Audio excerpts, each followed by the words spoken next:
তো আবারও নিয়ে চলে এসেছি নতুন আরেকটি রেসিপি। আজকে আমি বেগুনের একটি রেসিপি তৈরি করে দেখাবো। তো প্রথমে বেগুনটাকে কেটে নেব। বেগুনটা কিন্তু খুব পাতলা করা যাবে না, একটু এরকম মোটা গেজ করে কেটে নিতে হবে, যাতে বেগুনটা ভাজলে গলে না যায়।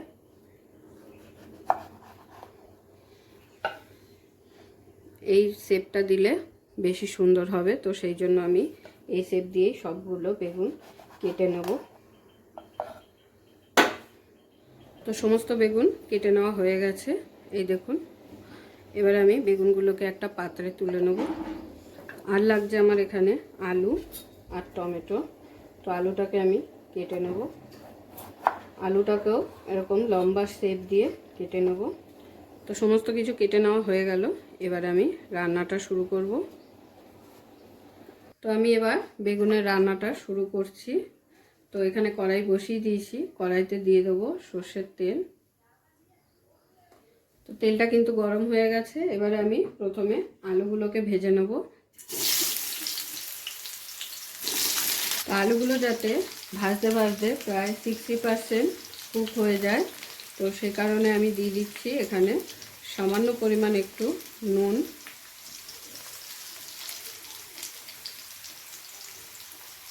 আর একটু রঙের জন্য দিয়ে দিচ্ছি, যাতে আলুর কালারগুলো সুন্দর হয়, সামান্য পরিমাণ হলুদ।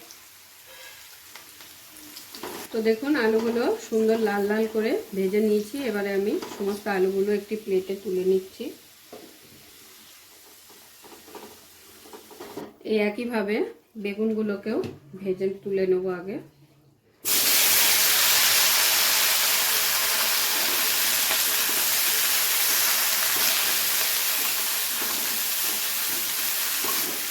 বেগুনে কিন্তু কোনো রকম নুন হলুদ দেব না, তাতে করে কি হবে, বেগুনটা কিন্তু নরম হয়ে যাবে। তো সেই কারণে নুন হলুদ ছাড়াই বেগুনগুলোকে সুন্দরভাবে একটু লাল লাল করে ভেজে নেব।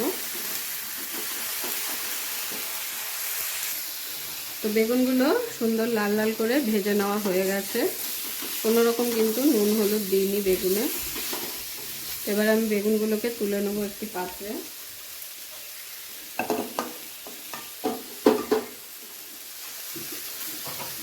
এবারে কড়াইতে আবারও একটু সর্ষের তেল দিয়ে দিচ্ছি।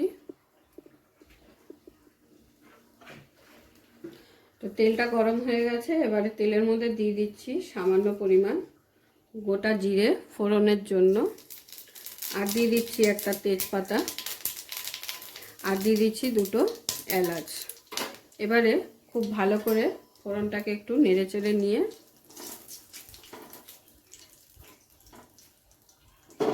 দিয়ে দেবো এর মধ্যে কেটে রাখা টমেটো।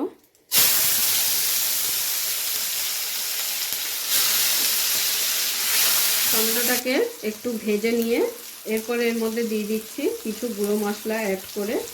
দিয়ে দিলাম হলুদ গুঁড়ো,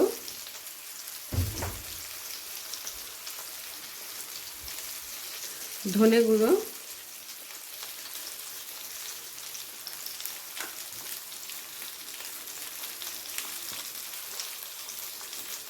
জিরে গুঁড়ো,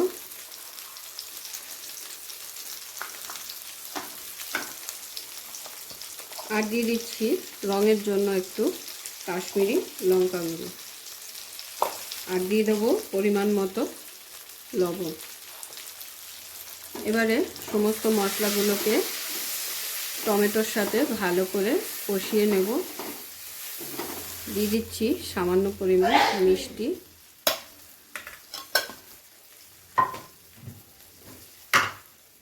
আর সবথেকে ইম্পর্টেন্ট যেটা এই রান্নাটা স্বাদ যেটা বাড়াবে সেটা হলো 1 চামচ বেসন।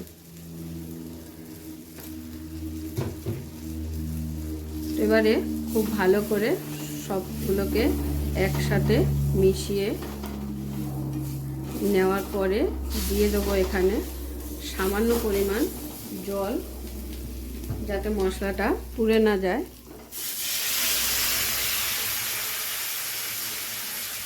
সামান্য জল দিয়ে খুব ভালো করে মশলাটাকে একটু নেড়ে চেড়ে কষিয়ে নেব।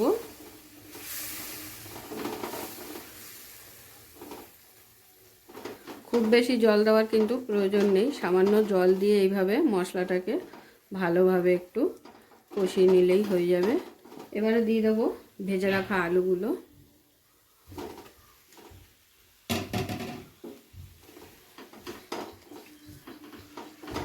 আলুটা দিয়ে মশলার সাথে খুব ভালোভাবে মিশিয়ে আবারও দিয়ে দেবো সামান্য একটু জল। জল দেওয়ার পরে খুব ভালোভাবে সবগুলোকে এইভাবে নাড়াচাড়া করে মিশিয়ে নিয়ে আলুগুলো যাতে খুব ভালোভাবে সিদ্ধ হয়ে যায়, তো সেই জন্য দিয়ে দিলাম 5 মিনিটের জন্য একটু চাপা। তো 5 মিনিট হয়ে গেছে, ঢাকাটা খুলে দেখে নেব। তো দেখুন আলুগুলো কিন্তু খুব সুন্দরভাবে কষে গেছে, আর যে জলটুকু দিয়েছিলাম সেই জলটাও টেনে নিয়েছে।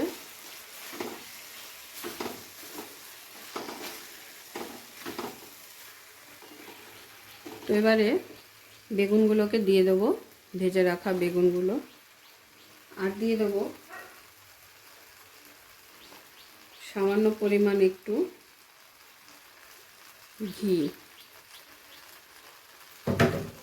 ঘিটা অ্যাড করাতে কিন্তু এই রান্নাটার স্বাদ দ্বিগুণ হয়ে যায়, খেতে খুবই অসাধারণ হয়।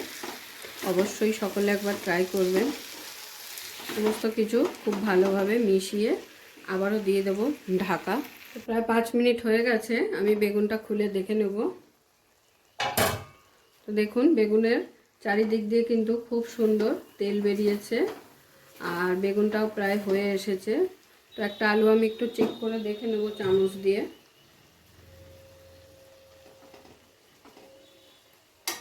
তো আলুও কিন্তু খুব ভালোভাবে সিদ্ধ হয়ে গেছে। তো নিরামিষ দিনে এরকম রেসিপি কিন্তু করে নেওয়া যায়, অবশ্যই একবার ট্রাই করবেন বেগুন দিয়ে আর আলু দিয়ে এরকম একটি নিরামিষ রেসিপি।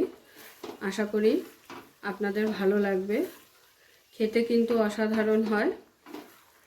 দেখুন আমি নুন হলুদ দিয়ে ভাজিনি বেগুনটাকে, তবুও কিন্তু বেগুনটা এত ভালোভাবে গলে গেছে। তো এবারে আমি এটাকে গরম গরম প্লেটে সার্ভ করে নেব। আজকের রেসিপিটা বেগুনের এই ইউনিক একটা রেসিপি নিরামিষ পদ্ধতিতে আপনাদের কেমন লাগলো সকলেই অবশ্যই কমেন্ট করে জানাবেন। তো আপনাদের কমেন্টের আশায় কিন্তু আমি থাকি, আপনাদের কমেন্ট করতেও আমার ভালো লাগে। আর কে কোথা থেকে আমার ভিডিও দেখেন, যারা নতুন বন্ধু আছেন বা অলরেডি আমার চ্যানেলে বন্ধু রয়েছেন, তারা যদি একটু কমেন্ট করে জানান তো আমার খুবই ভালো লাগবে। এবার আমি এটাকে গরম গরম প্লেটে সার্ভ করে নিচ্ছি।